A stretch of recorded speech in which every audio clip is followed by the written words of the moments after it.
Bleh. I don't really know how to talk about this one. I mean, I do know how to talk about this one, but this is a hard movie to discuss. I'm going to do my best. The subject matter is super duper freaking heavy. I mean, just brutal. All right, let's just do it, man.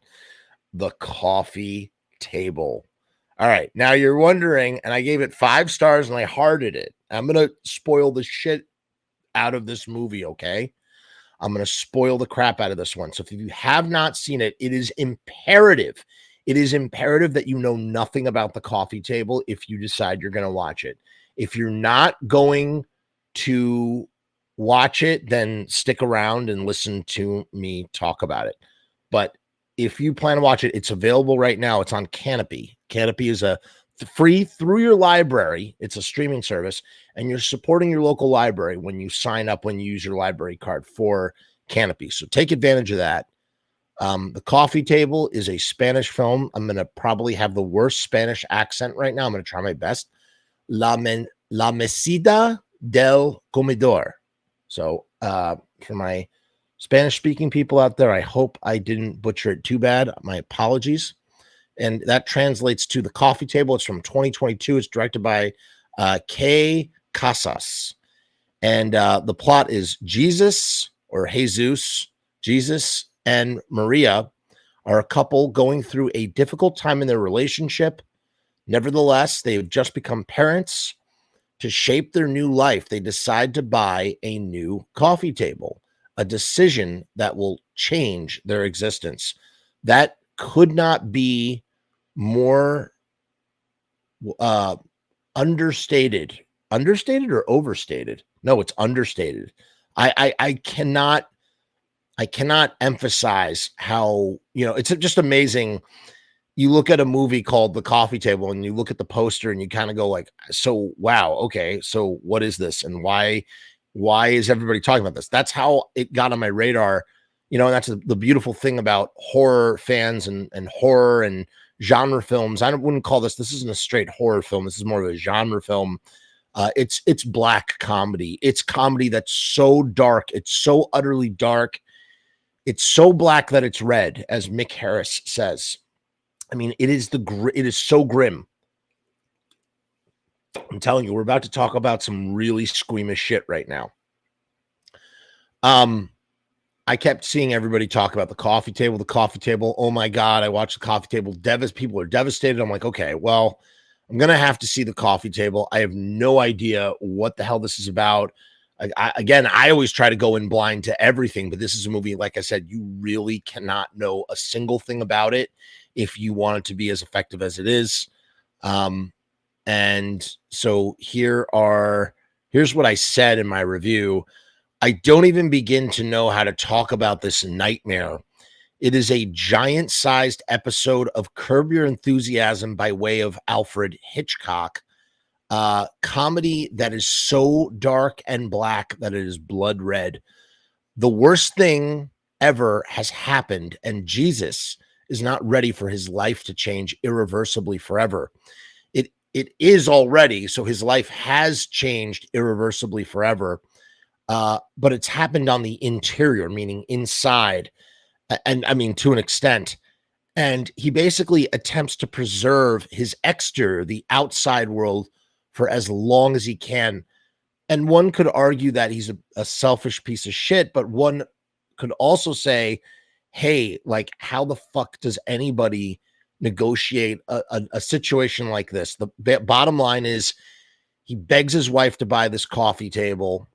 It's like a really tacky looking coffee table. The wife has chosen everything else in their life, like picked out like the furniture and the name of the baby and all this stuff. And the table is so crappy and stupid or whatever. And the salesman is trying so hard to sell the coffee table and claims that the glass is this unbreakable glass. The glass cannot be broken. The wife, Maria, she caves, right? And he goes home and he starts assembling the coffee table. That's the first sign that clearly there's something up here.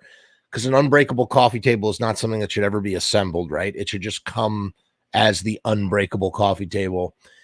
And they have their new baby. His brother and the brother's girlfriend is coming over for lunch and to meet the new baby. So Maria goes out to shop, right? She goes out to go shopping for lunch. And while she's gone, Jesus has the baby, and the baby will not stop crying. I'm telling you, this is about to get really dark, what I'm about to say. So be careful, okay? She leaves. He's trying to comfort the baby to stop crying. They go off screen. Like, we don't see them. It's what happens off screen. We hear it. Instead, we hear it. We hear the shattering of glass followed by silence from the baby. And then we cut to Jesus covered in blood. And we see, it's heavily implied. We don't see the true graphic detail. And I think that was for the best, man. That was good. Don't show, like, we can't see that. Like, you have to just, you have to imply it, because there's no way to do that in a way that, there's no way to do that in any kind of impactful way. If you truly want to, if you truly want it to be as effective as it is, or as it could be, you can't show it to us. And not that we would want to see it anyway. It has to be implied. And, it could, one could sort of, think that maybe this is kind of exploitation. And I got to tell you, man, there's nothing exploitative about this at all. It's done in a very artful way. The performances, the direction, the writing, everything is pinpoint perfect. It really is. I was sucked in immediately and immersed. And then it's like, that's how the movie begins. It's like, so what the fuck is going to happen in the next 70 minutes after this?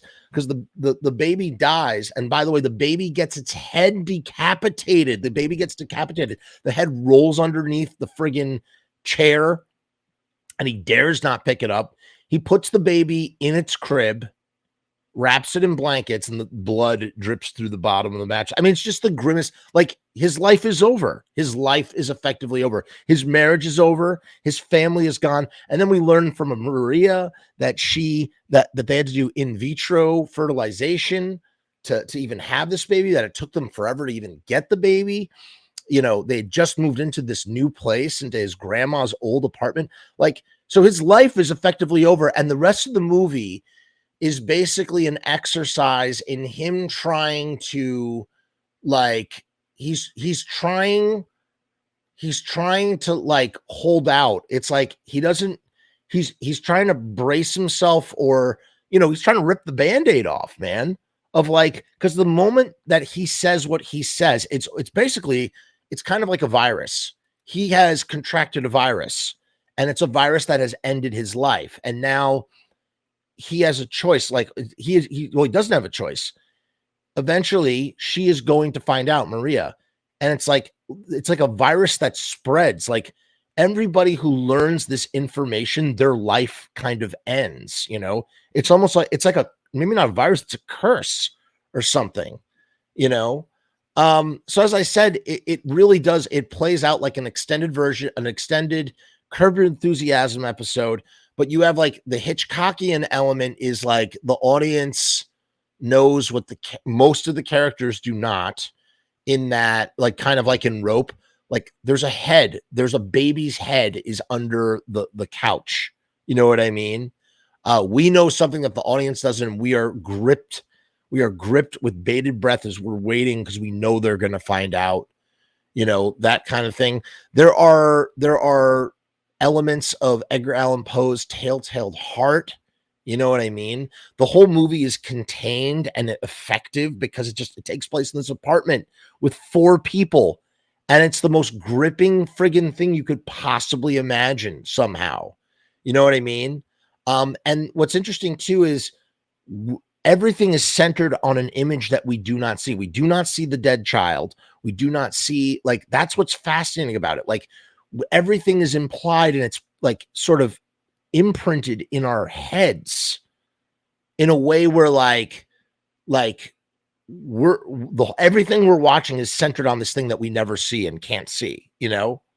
All centered on the pinpoint of an event that we can't see. The exploration of the baby's room is devastating. You know, it's obviously it's tragic. The comedy comes in the way of like what I'm watching is so unbelievably dark and heinous that like of course it's fucking hilarious. Like it's so over the top in how dark it is that it's funny almost.